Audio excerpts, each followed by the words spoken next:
Hi అండి. Welcome to our channel. ఈరోజు మన ఛానల్‌లో కాకరకాయ ఫ్రై ఎలా తయారు చేసుకోవాలో చూద్దాం.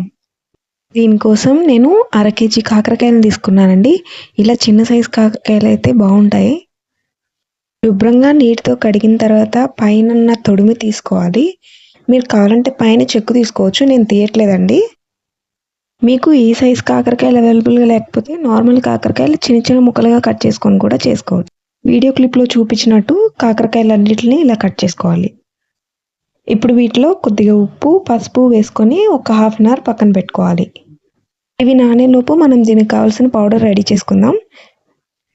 మిక్సీ జార్‌లో హాఫ్ కప్ ఎండు కొబ్బరి ముక్కలు, 8 వెల్లుల్లి, కొద్దిగా కరివేపాకు, హాఫ్ కప్ వేయించిన పల్లీలు, 2 స్పూన్స్ ధనియాలు, 1 స్పూన్ జీలకర్ర, కొద్దిగా కారం, కొద్దిగా ఉప్పు వేసి ఇలా మిక్సీ పట్టాలి.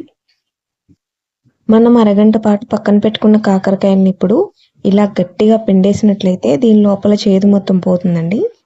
ఇలానే అన్ని కాకరకాయని గట్టిగా పిండేసేసి పక్కన పెట్టుకోండి.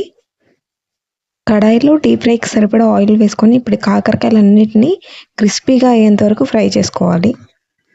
మీరు తక్కువ ఆయిల్తో కూడా ఫ్రై చేసుకోవచ్చు, కానీ తక్కువ ఆయిల్తో ఫ్రై చేస్తే లోపల వేగదండి సరిగ్గా. వీడియో క్లిప్లో చూపించినట్టు ఎక్సెస్ ఆయిల్ తీసేసేయండి. మనం రెడీ చేసిన పౌడర్ వేసి 10 మినిట్స్ ఫ్రై చేసుకున్న తర్వాత కొత్తిమీర వేసి దించేసుకోవడమే. వీడియో నచ్చితే లైక్ చేయండి, షేర్ చేయండి, అలానే మన ఛానల్ని సబ్స్క్రైబ్ చేసుకోండి. మీరు కూడా ట్రై చేసి ఎలా కుదిరిందో నాకు కామెంట్స్లో చెప్పండి.